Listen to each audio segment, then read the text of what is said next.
전해 주시겠습니다. 성경이 완벽한 책입니다. 성경 속에 모든 해답이 다 들어있습니다. 성경을 우리에게 주신 목적은 복음을 깨닫게 하기 위함입니다. 제가 오늘부터 2022년 성전회복의 시간표, 우리 교회 표에 맞춰서 창세기로부터 어떻게 우리가 성전을 회복해야 될 것인지, 우리 성전 회복의 모델이 말씀 속에는 어떻게 소개되어 있는지 이런 부분을 찾아서 함께 누리기를 원합니다. 오늘 처음으로 복음이 설명되었다 그래서 여자의 후손, 이걸 원시복음이라고 한다고 했죠. 여자의 후손이 누구냐? 또 여자의 후손이 오면 무슨 일을 하시겠다는 거냐? 나와 무슨 관계가 있는가? 여기에 대해서 우리가 가장 잘 알아야 되죠. 성경 속에는 불신자들도 이해할 수 있는 그런 내용들이 많습니다. 불신자들은 삶을 강조하잖아요. 육신적인 거 강조하잖아요. 바르게 살아라, 열심히 살아라. 뭐 그런 성경구절 많이 있으니까 어려운 사람 도와야 된다. 지금도 뭐 우크라이나 전쟁한다니까 많은 사람들이 뭐 구호 성금을 보내기도 한다고 하는데요. 그런 내용이 틀림없이 성경 속에는 많이 있습니다. 네 원수를 사랑해라. 오른밤을 때리거나 왼밤도 내놓고 겉옷 달라고 하면 속옷까지 벗어주고 말이에요. 대접받고자 하는 자는 먼저 대접하고, 십계명 중에도 그러잖아요. 부모를 공경해라, 살인하면 안 된다, 가난하지 말아라. 얼마나 맞는 말입니까? 도둑질하지 마라. 그러나 그것은 복음이 아닙니다.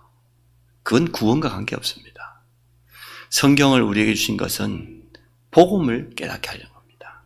우리에게 구원의 소식을 전하기 위해서입니다. 그래서 오늘 성경 어디를 펼쳐도 그 속에서 두 가지가 발견돼야 돼요. 첫째는 그리스도 복음이 발견돼야 돼요. 그거 다 들어있거든요. 오늘 창세기 3장 15절 여자의 후손이 그리스도 복음 아닙니까? 창세기 6장에 방주를 통하여서 그리스도 복음을 설명하잖아요. 창세기 12장 내가 너에게 지시할 땅 가나안, 그게 또 복음이거든요. 전부 그 내용이에요. 유월절 어린 양의 피. 왜 성막을 만듭니까? 왜 피 예배를 드립니까? 왜 언약궤를 메고 가야 됩니까? 그 전부 복음 설명하는 거예요. 예수 그리스도 설명하는 거거든요. 그래서 우리가 성경을 볼 때 첫째는 복음의 안경을 껴야 돼요. 그리스도. 두 번째는 뭡니까? 전도라고 하는 안경을 껴야 됩니다. 복음을 우리에게 주신 목적은 내가 구원받는 것도 맞지만 구원받은 우리가 이 복음을 237 현장에다가 비추라는 거예요. 이스라엘이 그것을 놓쳐버리기 때문에 구약에 노예되어지고 포로되고 고생했잖아요. 멸망당했다면 쉽게 말하면 복음 모르고 사명 놓치면 그렇게 돼요. 그래서 우리가 지난 3주 동안 영적인 힘을 회복하고 하나님 주신 나의 달란트를 찾아서 전도 선교하는 사명을 감당해야 된다. 그래서 성경은 언제나 여러분이 볼 때에 많은 내용이 있습니다만은 잘 알아야 됩니다만은 언제나 두 가지 안경을 끼워야 돼요. 그리스도 복음이라는 그 눈을 가지고 성경 전체를 볼 수 있어야 되고, 두 번째로는 전도와 선교라고 하는 이 사명 가지고 성경 전체를 볼 수 있어야 됩니다. 그렇게 되어지면 우리는 성경 제대로 깨달은 겁니다. 또 하나님 앞에 일평생 동안 쓰임받게 되어질 겁니다.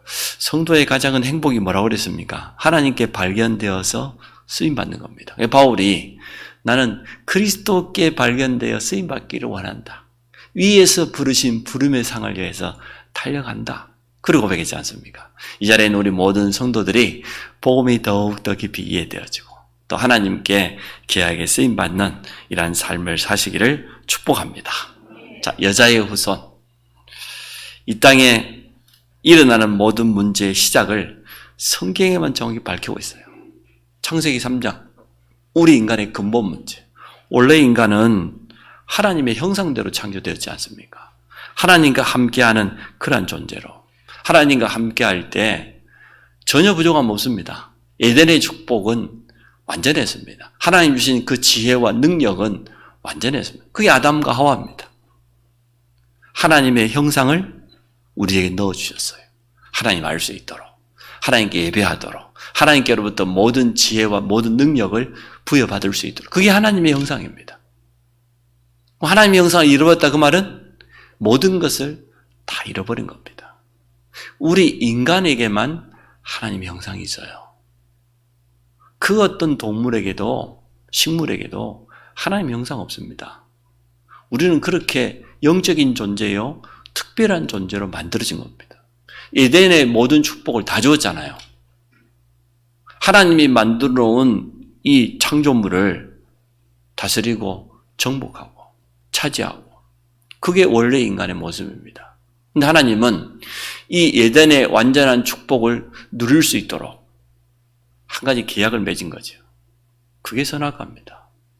에덴 한 중앙에다가 하나님이 누구냐? 나는 누구냐? 이걸 제대로 깨닫게 해서, 하나님은 창조주, 나는 하나님의 형상과 영적 존재. 그게 선악과의 목적입니다. 선악과는 인간을 실패시키기 위해서가 아닙니다. 성경 속에 중요한 영적인 사실들, 우리를 멸망시키라는 게 아니잖아요. 승리하라고, 속지 말라고 주는 것 아닙니까? 근데 사단은 단 한 번에 도전했는데 이 넘어가 버려요. 선악과를 먹으면 하나님처럼 될 수 있다. 하나님처럼 지혜롭게 된다. 이 불신앙에 넘어가 버린 거예요. 이게 우리 모든 문제의 시작입니다. 성경만이 밝히고 있습니다. 근데 거의 세상 종교가 선을 행하려고 하는 좋은 목적 다 가지고 있습니다. 많은 사람을 이롭게 하고, 심지어 무속인들 가운데서도 그 어렵게 그 돈 모아가지고요, 과원에 갖다 주고, 어려운 독거노인들도 없고, 그런 분들 많아요. 아무리 그런다 할지라도 영적인 사실을 알지 못하면 절대로 구원받을 수 없습니다. 그래서 성경은 복음을 자꾸만 설명해 주는 겁니다. 실패한 자리에 있는데도 또 복음을 다시 설명해 줍니다. 오늘 아담과 하와가 선악과 먹자 말자, 범죄하자마자 바로 기다렸다는 듯이요, 여자의 후손을 보내주겠다는 거예요. 여자의 후손이 오면 사단의 머리를 상하게 할 것이다. 그 말은 그 권세를 완전히 깨뜨리시겠다는 거예요. 예수 그리스도, 왕 대신 그리스도. 여기에 대해 설명하죠. 가지고 오신 뭡니까? 이것도 복음이거든요. 아담과 하와가 선악과 먹고 나니까 육신의 눈이 밝아져 자기들이 벌거벗은 줄 알았습니다. 나뭇잎을 해가지고 치마를 했는지 뭘 했는지 하여튼 입었어요. 중요한 부분을 가려웠겠죠. 하나님을 피해서 숨었다고 했습니다. 근데 하나님은 아담을 부르시잖아요. 아담아, 네가 어디 있느냐? 그리고는 가죽옷을 입혔어요. 그럼 가죽옷 속에는 굉장히 중요한 게 들어있죠. 가죽을 가지고 있는 짐승이 대신 피를 흘렸다고 말해요. 희생을 당했다. 그래서 구약의 희생제사. 희생당하지 않고 어떻게 가죽을 얻을 수 있습니까? 짐승이 대신 피 흘린 거예요. 구약에는 여자의 후손 메시아를 바라보고 피 예배 드리는 겁니다. 그게 구약의 전체의 가장 중요한 내용. 근데 그 여자의 후손이 오실 땅이 가나안 땅이기 때문에 아브라함에게 내가 너에게 지시할 그 땅으로 가라는 거예요. 가나안 땅. 이스라엘 백성이 유월절 어린 양의 피를 바르고 가나안 땅 가라는 겁니다. 오실 메시아, 여자의 후손, 모든 인류의 죄와 저주를 담당하실 그분이 오실 때까지는 단을 쌓아서 피 예배 드리라는 겁니다.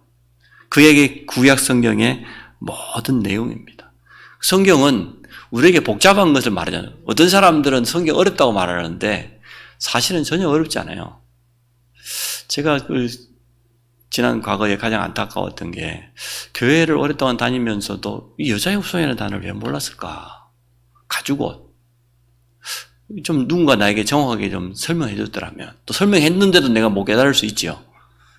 이 복음을 내가 좀 더 깊이 알고 바르게 알았다라고 하면 더 빨리 구원받고 또 누리고, 그 하나님의 시간 속에 있는데, 하나님의 손에 모든 게 있는데 그런 안타까움이 있어요. 또 제가 주일학교 교사도 해보고 성가대 교회를 이렇게 헌신하면서 내가 정확한 복음을 가지고 만약에 헌신을 했다고 하면, 또 직분을 감당했다고 하면 참 좋았을 것인데, 내 주위에 전도할 만한 사람들이 참 많이 있었는데, 불신자들 가운데서도 야, 저 사람은 예수 믿으면 참 잘 믿겠다, 이런 사람들이 많아요.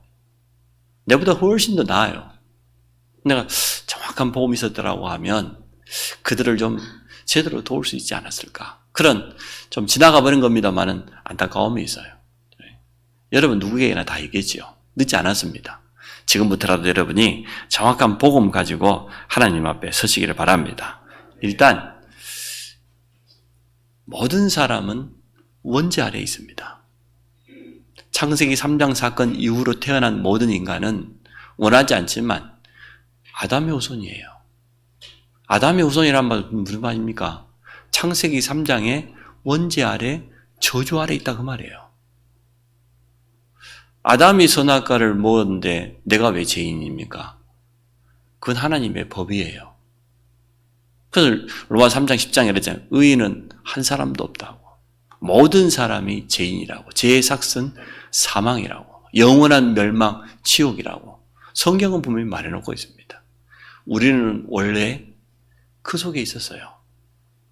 아담의 후손이었어요. 원죄 아래에 있었고 전적으로 멸망당한 전적 부패, 아무 소망이 없었습니다.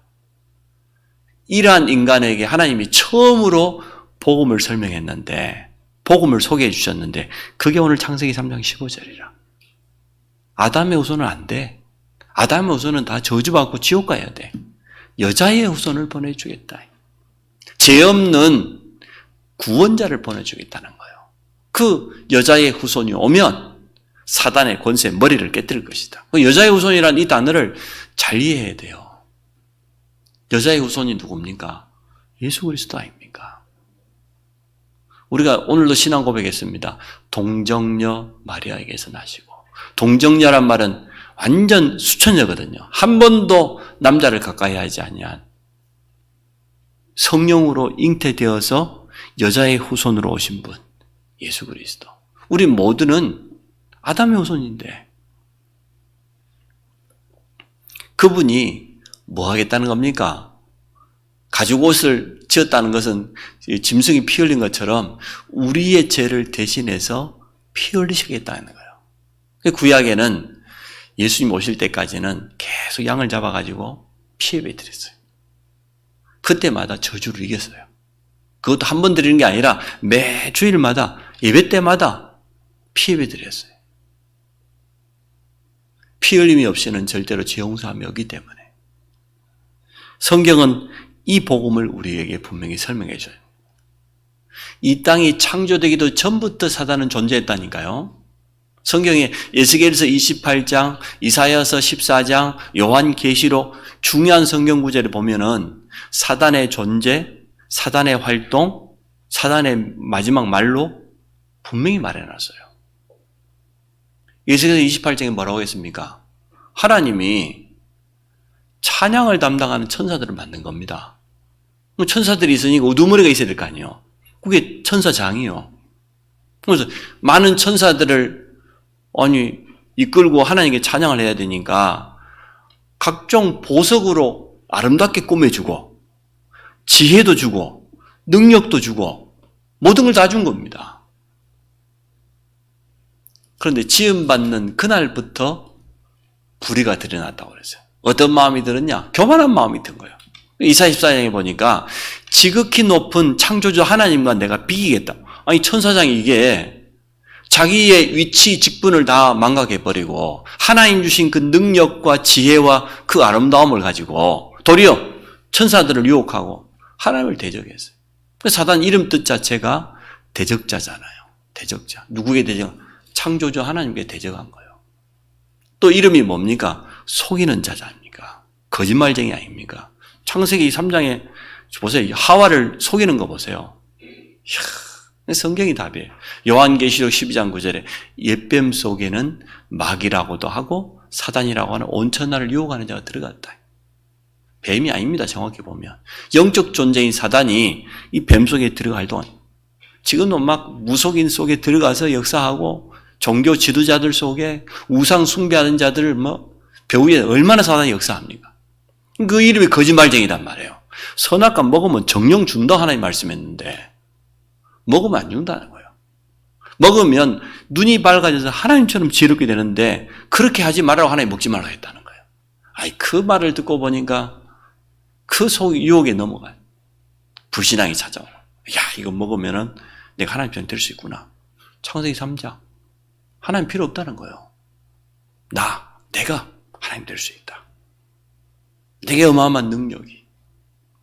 이렇게 사단은 우리 인간을 가장 좋은 것을 주는 것처럼 하면서 가장 소중한 영적인 것만 쏙 뺏어버려요. 물질, 세상 성공. 교회 다니는 사람들조차도 막 그렇게 살아가잖아요. 가장 소중한 예배와 주일, 이 영적인 축복 모르고 뭐 세상에서 뭐 좀 되어질 것 같으면 막 거기 막 쫓아다닙니다. 사단의 유혹이 참 대단해요. 단 한 번만에 넘어뜨려버려요. 사단이 가지고 있는 능력이 얼마나 대단합니까? 네피림, 창세기 6장이죠. 대단합니다. 어마어마한 권세를 가지고 멸망시키는 거예요. 이게 지금 푸틴 같은 저런 이상한 정치 지도자 속에 들어가서 역사하니까요. 완전 무너뜨리는. 자, 두 번째입니다. 그래서 하나님은 우리에게 복음을 주신 겁니다. 하나님이 주신 복음만이 유일한 해답입니다. 미리 아시고, 하나님은 전지전능하시잖아요. 창세기 3장 사건이 일어나기 전부터 미리 아시고 우리에게 구원을 예비하신 겁니다. 이게 하나님의 사랑입니다. 그래서 구원은 우리의 노력으로, 우리의 어떤 행위로 받는 게 아니에요. 우리는 절대 구원받을 수 없어요. 하나님 또는 인간은 죄인이기 때문에 죄인은 하나님 만나면 죽어요.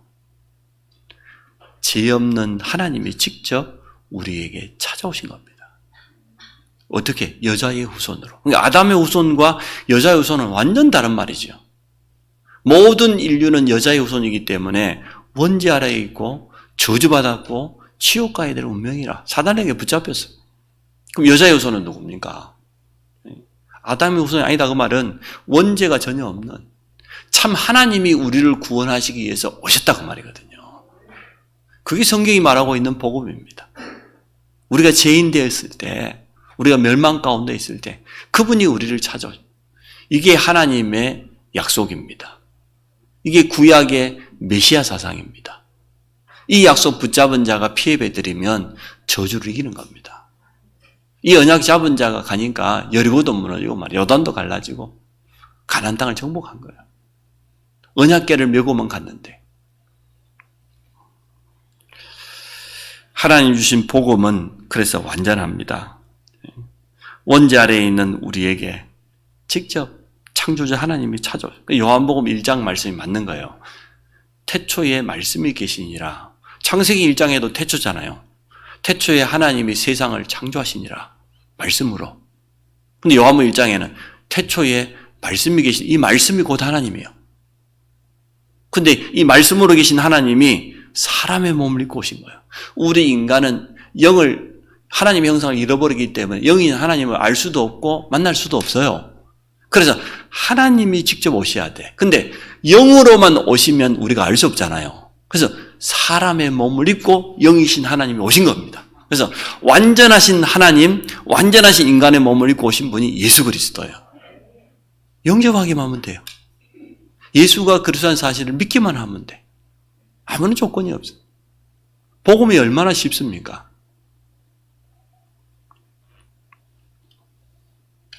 자, 그래서 우리가 이 복음만 제대로 이해하게 되어지면 그때부터 어떤 일이 납니까? 잃어버렸던 하나님의 형상이 회복돼요. 영적으로 살아나는 거죠. 그래서 요한복음 3장에 보니까 거듭나야 된다. 아니, 거듭난단 말은 두 번 태어난다는 말이에요. 거듭이란 말은 보너스잖아요. 두 번 태어나는 거예요. 왜 두 번 태어나야 됩니까? 우리는 육신의 부모를 통해서 태어났습니다. 근데 영은 죽어 있었어요. 아담의 후손이 원죄 아래 있으니까. 영이 언제 다시 태어납니까? 영접하는 순간. 예수님은 생명이니까. 길이요 진리요 생명 대신 그 예수님을 영접한 순간 우리 영이 태어나요. 육신 한 번 태어나고 영혼 한 번 태어나고 두 번 태어났잖아요. 그걸 거듭났다 그래요. 그래서 물과 성령으로 거듭나지 않고는 하나님 나라에 올 수 없다. 우리는 거듭난 자예요. 두 번 태어난 자예요. 세상 사람들은 한 번밖에 안 태어나서 육신은 태어났지만 영은 여전히 죽어있고 영은 여전히 장악되어 있어요. 여자의 후손으로 오신 예수 그리스도를 영접하는 순간 우리 안에 영적 생명이 들어온 겁니다. 영원한 생명이. 그러니까 저주가 틈타지 못해요. 악한 자가 만지도 못한다. 내 안에 그리스도가 들어와 계시는데 이 사실을 모르고 자꾸만 의심하고 불신하고 염려하고 좋지도 않은 거 막 머리 쓰고, 그러니까 이 축복을 빼앗기는 거지. 코로나가 그렇게 염려할 일이 아니다니까요. 그 다 지나가는 건데, 한 주에 지금 우리 성도 보통 한 10명씩 걸려 있어요. 괜찮아요. 자, 세절기의 축복이 임하게 되어 있습니다. 6월절, 양의 피 바른 날 구원. 쉽게 말하면 가죽옷, 대신 짐승이 피 흘린 거지요. 대속물로 오신 예수 그리스도 말이에요. 예수님이 오시기 전까지는 양을 잡아가지고 피해 드려야 돼요. 근데 마가복음 10장 45절에 주님이 오셔서 내가 온 것은 많은 사람을 위한 대속물로 우리의 죄를 대신 짊어지기 위해서, 십자가 지시기 위해서 오신 겁니다. 그 6월절 이 비밀을 바라보고 양의 피를 바르는 순간 구원받은, 적게 발랐든 많이 발랐든 간에 양의 피를 바르는 사람 저주에서, 노예에서 해방되는 겁니다. 죽음의 사자가, 저주의 사자가 그 집에 들어가지 못해요. 애굽의 모든 집에는 그날 밤에 짐승의 첫 새끼, 장자, 큰아들 다 쳐 죽였어요. 근데 오로지 유일하게 6월절 어린 양의 피 바른 집에만 못 들어갔어요. 쉽게 말하면 그리스도의 십자가, 이 보혈의 능력 가진 자는 저주가 틈타지 못한다. 사단이 넘어뜨리지 못한다 그 말이거든요. 이게 완전한 구원 아닙니까? 오순절입니다. 광야길 가는 동안 성령 충만, 하나님의 능력 체험해라. 창조주 하나님이 우리와 영으로 함께 하시고, 우리가 조금만 기도하기 시작하면 역사하는데, 그래서 제가 4월 달부터는 모든 예배 회복하고 또 우리 각 기관 모임도 회복하고 그렇게 하려고 해요. 어차피 이제 방역 지침도 바뀌어가지고 다 앉을 수 있다니까. 수장절입니다. 우리의 배경이죠. 천국이죠.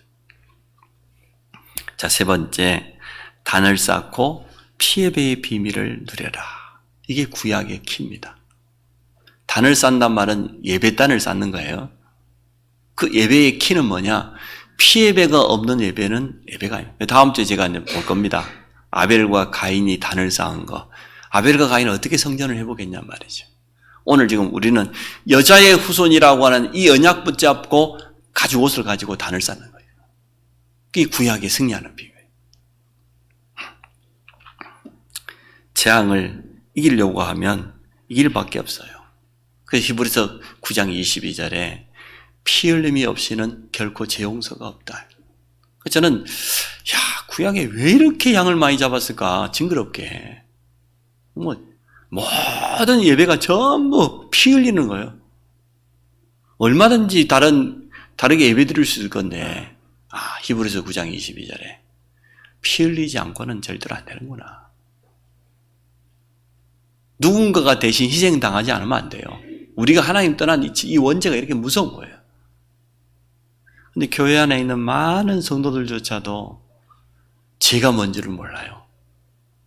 죄 그러면 전부 윤리, 도덕, 세상 기준이에요. 그것 때문에 지옥 갑니까? 예수님이 그러면은 윤리, 도덕 우리 보고 잘 지키라고 십자가 지셨습니까? 아니거든요. 그게 바로 원죄 때문인데, 이 문제 다 해결됐는데도 불구하고, 근데도 교회 안에 있는 많은 성도들이 사람을 판단하고 정죄하는 거 보면 윤리, 도덕, 성도를 미워하지 마시고 성도를 사랑하시기 바랍니다. 좀 여러분에게 좀 잘 안 해줄 수도 있어요. 근데 알고 보면 거의 다 오해야. 영적인 문제 있는 사람은 오해하는 데는 천재요. 어쩌면 그렇게 오해를 잘하는지. 눈빛만 잘못 쳐다봐도 시기한다 그러고, 자기 멸시한다, 무시한다고 하고. 아닌데, 그 영적인 문제가 걸려 있어도 그래요. 상처가 얼마나 많은지 십자가 앞에 내려놓으시기 바랍니다. 우리가 어떤 사람도 수용하고 어떤 사람 함께 갈 수 있는 그릇이 돼야지, 또 자기 좋을 때는 또 뭐 혼자 은혜 다 받은 것처럼 막 방방 뛰고 막 야단이요. 저는 방방 뛰는 사람 가만 안 놔둡니다. 옆에가 풍선에 풍등털이 바늘로 쿡 찔러고 풍선 바람 싹 빼버려야 돼. 차분히 그래야 될 건데 영적 문제 사람은 그래 못해요. 뭔 일 한번 생겼다게 온 동네 소문 내고 그냥 야단하고 전화통을 붙잡고 야단하고. 은혜 좀 받은 것 같으면 막 자기 복귀, 자기 믿음이 제일 좋은 줄 알아. 착각하면서 살아가는 거지. 그러면 안 돼요. 차분하게 말씀을 받을 때도 정확하게 받고, 기도할 때도 뛰지 말고 집중해서 정확하게 기도하고, 그럼 모든 사람을 볼 때도 제대로 봐요. 그래서 이 업다운이 나는 좀 좋을 때는 너무 좋았다가 또 내려갈 때는 막 사정없이 막 밑에까지 내려. 그 사람 기도 안 됩니다. 그 영적 문제 심각한 거예요. 혹시 그런 분이 있거든, 복음을 확실히 붙잡으시기 바랍니다. 나는 왜 이러지? 사실은 가만 놔두면 전부 지나갈 일인데 혼자 오해하고 혼자 상처받고, 사단 얼마나 좋아하는지 모릅니다. 그래서 우리는 복음 붙잡고 단을 쌓아야 돼요. 이 단이 예배 아닙니까? 여자의 후손 메시아가 오실 가나안, 이 언약 잡고 아브라함이 단을 쌓았습니다. 아브라함은 승리했습니다. 예수 그리스도의 오심과 십자가를 통하여서 오늘 창세기 3장 15절, 21절 약속이 성취되었어요. 모든 인간은 아담의 후손, 원죄 아래에 있고 저주 아래에 있고 지옥 가야 되는데, 이러한 우리를 구원하시기 위해서 죄 없으신 그분이 여자의 후손으로 오셨다. 성경은 그걸 말해주고 있는 겁니다. 세례 요한이 뭐라고 했습니까? 예수님 보고, 보라, 세상 죄를 지고 가는 하나님의 어린 양이로다. 무슨 말이가? 구약의 어린 양이 대신 피 흘린 것처럼, 저 가죽을 가진 짐승이 피 흘려야 가죽 옷을 입을 수 있는 것 아닙니까? 우리 모든 인류의 죄를 십자가에서 짊어지실 하나님의 어린 양이다. 참 세례 요한이 잘 깨달았어요. 그분은 십자가에서 그리스도 일을 하신 겁니다. 약속된 여자의 후손으로 사단의 머리를 깨뜨리신 겁니다. 모든 죽음을 이기시고 승리하신 겁니다. 그래서 우리에게 길을 열어주신 거예요. 하나님 만나는 구원의 길을. 다른 길은 없습니다. 베드로의 고백이 맞아요. 다른 이로서는 절대 구원받을 수 없어요. 우리에게 구원을 주실 만한 이름은 오직 예수 한 이름밖에 없습니다. 그래서 오늘 두 단어 나왔잖아요. 여자의 후손, 가죽옷. 그 옷이 아니다는 얘기예요. 가죽을 가지고 있는 짐승이 희생을 한 피해배가 아니에요. 피해배, 쉽게 말하면. 피해배, 희생제물, 대속물 똑같은 말이에요. 여자의 후손 메시아가 오실 때까지는 피해배 드려야 돼요. 다른 방법이 없어. 저주를 이기려고 하면. 근데 우리는 오신 그분이 십자가에서 대신 희생당해버렸어. 피 흘려버렸어. 끝나버린 거예요, 이제는. 이 사실 믿기만 하면 돼요. 그럼 오늘 우리가 회복해야 될 성전은 무슨 말입니까? 여자의 후손으로 오신 십자가의 그 능력을 증거하는 성전을 회복하자, 그 말이에요. 다른 성전 회복이 아니고 교회라고 다 똑같지 않습니다. 우리가 회복해야 될 성전은 뭐냐? 창세기 3장 모든 인류의 저주를 해결하실 여자의 후손이 오셨다. 그분이 누구냐? 예수 그리스도. 그분은 십자가에서 모든 걸 다 끝냈다. 이것을 증거하는 성전을 회복하자, 그 말이에요.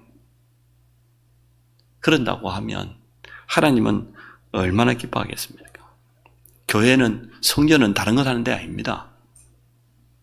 여자의 후손으로 오신 예수 그리스도를 증거하는 겁니다. 모든 저주, 재앙, 죽음을 이기는 피해배의 비밀을, 십자가의 비밀을 증거하는 것이 교회입니다. 그렇게 되어지면 성전은 회복될 겁니다. 여러분, 밖에 나가서 교회 다니고 있는 뭐 중직자나 집사님들 만나가지고 여자의 후손이 무슨 단어인지 아느냐고 물어보세요. 이번 주에 숙제입니다. 교회 다니고 있는 성도들 만나가지고 꼭 물어보세요. 여자의 후손이 누군지 아냐고. 가족 옷이 뭔 줄 아냐고. 거의 모르고 그냥 교회 다닐 겁니다. 여러분이 설명해 주세요. 이게 바로 예수 그리스도를 설명하는 것이다. 성경에 처음으로 복음이 설명된 곳이다. 우리는 아담 후손이었다. 여자의 후손으로 오신 그리스도께서 대신 희생당하심으로 우리에게 구원의 길이 열렸음을 분명히 증거해 주시기 바랍니다. 알아듣는 사람 있다고 하면 그 사람은 구원받을 것이고 그 사람은 저주에서 빠져나올 겁니다. 하나님, 우리 교회가 회복해야 될 성전을 오늘 말씀을 통해서 깨닫게 해주심을 감사합니다. 정확한 복음을 전파하는 성전이 회복되게 하시고 이 땅에 저주 재앙을 막는 참된 비밀을 전달하는 성전이 회복되도록 축복하여 주옵소서.